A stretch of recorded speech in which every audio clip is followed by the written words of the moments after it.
নাম হামজা। আশা করি তোমরা সবাই খুবই ভালো আছো। আবারও চলে এলাম আর একটা নতুন ব্লগ নিয়ে। তো আজকে আমরা যাচ্ছি বিশ্ব ইজতেমা ময়দান। তোমরা কে কে বিশ্ব ইজতেমা ময়দানে চলে গেছো অবশ্যই আমায় কমেন্টে জানাবে, আর কে কে যেতে ইচ্ছুক তারাও একটু কমেন্টে সাড়া দেবে।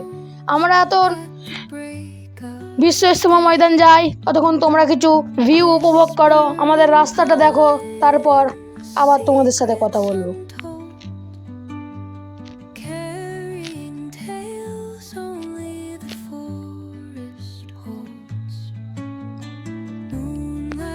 দেখতে দেখতে পৌঁছে যাই বিশ্ব ইজতেমা ময়দান।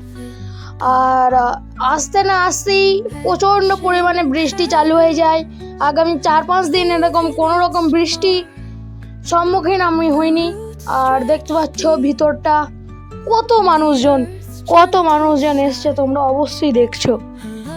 প্রায় 10,000-এরও বেশি মানুষজন এখানে এসেছিল। আর তোমরা যদি এখানে আসতে যাও তাহলে তোমাদের আসতে হবে পশ্চিমবঙ্গ রাজ্যে হুগলি জেলায় পুইনান বলে যে জায়গাটা আছে সেইখানে। আর দেখো এরকম কত বড় জায়গাটা করা হয়েছে লোক বসার জন্য। এখানে আরেকবার এসেছিলাম তখন প্রায় 70,000-এর মতো লোক হয়েছিল, আজকে তাও একটু কম আছে। আমার সাথে আমার ভাই এবং আমার একটা বন্ধু ও এসেছিল আমার সাথে এই বিশ্ব ইজতেমা ময়দান। আমাদের কোনো প্ল্যানই ছিল না যে আজকে হঠাৎ করে জুম্মার দিন আমরা বিশ্ব ইজতেমা ময়দানে চলে যাব।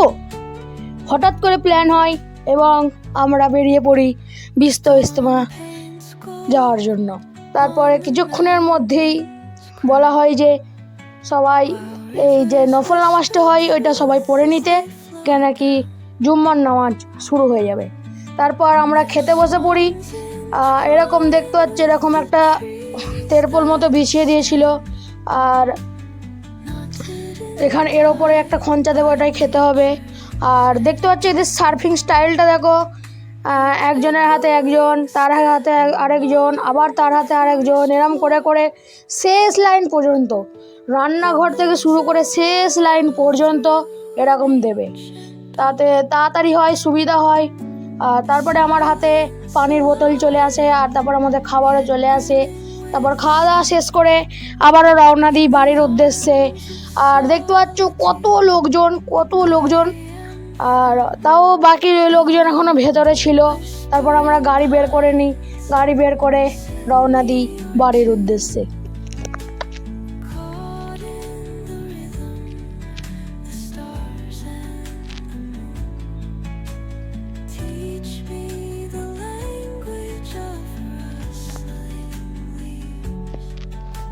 তারপর দেখতে দেখতে কিছুক্ষণ পর আমি ঘরে চলে আসি। তো আজকের ভ্লগটা এখানেই আমি এন্ড করব। আজকের ভ্লগটা কেমন হলো অবশ্যই বলবে। Bye bye.